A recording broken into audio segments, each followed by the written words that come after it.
আপনারা সবাই জানেন 3 মে হলে রিলিজ হতে যাচ্ছে শ্যামা কাব্য। আমরা হল লিস্ট খুব দ্রুত পাবো।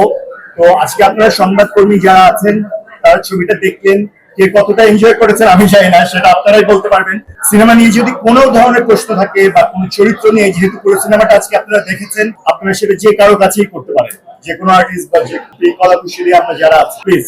আর আমাদের তো স্মল কাস্ট, এমন না যে অনেক লোক অভিনয় করেছে, প্রায় সবাই এখানে আছে। তাদের কাছে কোনো প্রশ্ন থাকলে করা যেতেই পারে। প্রথমত এটা লেটই হলো কারণ জানি না, কারণ তখন ইলেকশন ছিল, তো ওর মধ্যে ধর্মঘট এবং নানা রকম সমস্যা ছিল। আই হোপ ওরকম কোনো ইম্প্যাক্ট করবে না, ওইটাই মনে হয় রিলিজ না দেওয়াটা বেটার হয়েছে। এবং আপনারা সংবাদকর্মীরাই আমাকে পরামর্শ দিয়েছিলেন না দেওয়ার জন্য। আর আপনারা এখন আছেন, সিনেমাটা দেখেছেন, সো আমি শিওর যে এখন সেই প্রচারটা হলে অডিয়েন্স। আর এটা যখন অনুদান পাওয়া গিয়েছিল, তারপরেই আমাদের দুঃখজনকভাবে কোভিড-19 চলে আসলো এবং 2 বছর কোনো কাজই হয়নি, সম্ভবই ছিল। কিন্তু তারপর যখন কাজ শুরু হয়েছে, কাজটা খুব দ্রুত শেষ হয়েছে, খুবই দ্রুত শেষ হয়েছে। কিন্তু রিলিজ দিয়ে যা হয়, একবার ভাবা হচ্ছিল লাস্ট ঈদে, পরে দেখা গেল যে না, আমাদের দেশে 10-12টা ছবি একসাথে রিলিজ করা আমার মনে হয় ব্যক্তিগতভাবে সুইসাইড দরকার নেই। আর তার আগে যেটা, সেটা ইলেকশনের একটু আগে, তখন সন্ত্রাসী হামলার একটা সম্ভাবনা ছিল। তো সাধারণ মানুষ কেন নিজের টাকা দিয়ে নিজের জীবনকে বিপন্ন করে সিনেমা দেখে? তো এইসব কথা চিন্তা করে আমরা ডিসাইড করি যে আমরা পিছাবো। এখন 3রা মে, 3rd মে রিলিজ হচ্ছে। বাকিটা তো দর্শক জানে, দেখা যাক কি হয়। আমি সিনেমা হলে ঢোকার আগে মাথায় সেট করে গিয়েছিলাম যে আমি শ্যামা কাপের শ্যামা হয়ে সিনেমাটা দেখবো না।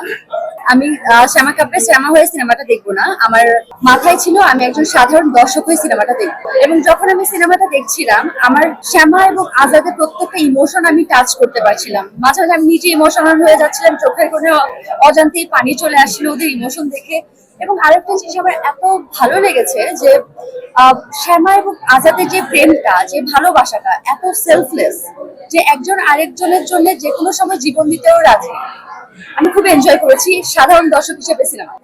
আমি তো খুবই এনজয় করেছি। এক হচ্ছে আমার বলাটা একটু ডিফিকাল্ট, কারণ হচ্ছে আমার বন্ধু ছিল, তো আমি সবকিছু একটু বায়াস থাকি আসলে। বাট কাজটা করে খুব এনজয় করেছি, আরো বেশি এনজয় করেছি আজকে ছবিটা দেখে। আমি নিজে তো আজকে দর্শক হিসেবে দেখলাম, আমি পরিপূর্ণ তৃপ্তি পেয়েছি। আমি আশা করবো যে দর্শকরাও সেই তৃপ্তি নিয়ে বাড়ি ফিরবে।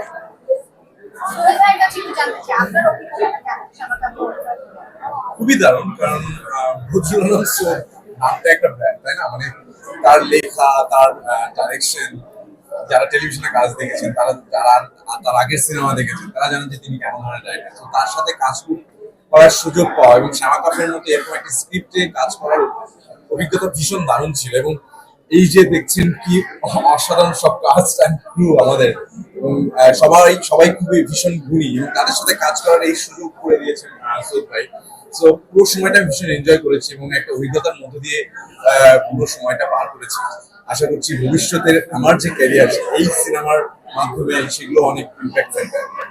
আমি গল্প শুরু থেকে শুরু করে শুটিং এবং এডিট, পোস্ট প্রোডাকশন সবকিছু পর্যন্ত খুব আরামে থাকি। প্রমোশনের সময় আসলে আমার বুক কাঁপে, কারণ এটা আমি অভ্যস্ত না, এটা আমার করবে না। এই কারণে আপনারা আসছেন, থ্যাংক ইউ সো মাচ।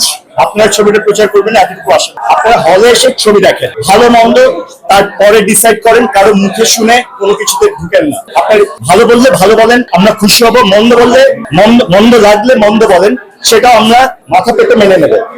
আমার এই ছবিতে অভিজ্ঞতাটা একটু ডিফারেন্ট, কারণ স্ক্রিপ্ট লেভেলের সময় থেকে ছবিটার সাথে আমি ছিলাম এবং শেষ অবধি ছিলাম, মানে পোস্টের কাজে আমি ছিলাম। সো যখন ইন্ডিয়া গেল কাজটা করতে, ওর সফর সঙ্গী হিসেবে আমি গিয়েছিলাম। তো এটা আমার জন্য খুব ইন্টারেস্টিং একটা এক্সপিরিয়েন্স। দর্শকদের উদ্দেশ্যে একটি বার্তা দিতে চাই যে আপনারা হলে এসে ছবিটি দেখবেন, যদি ভালো হয় 10 জনকে বলবেন, খারাপ হলে সেটাও বলবেন। এতই ভালো লাগছিল আমার কাছে। এবং শ্যামা এবং আজাদ, শ্যামা আমি যে ক্যারেক্টারটা প্লে করেছি, আজাদ হচ্ছে সোহেল মন্ডল যে ক্যারেক্টারটা প্লে করেছে।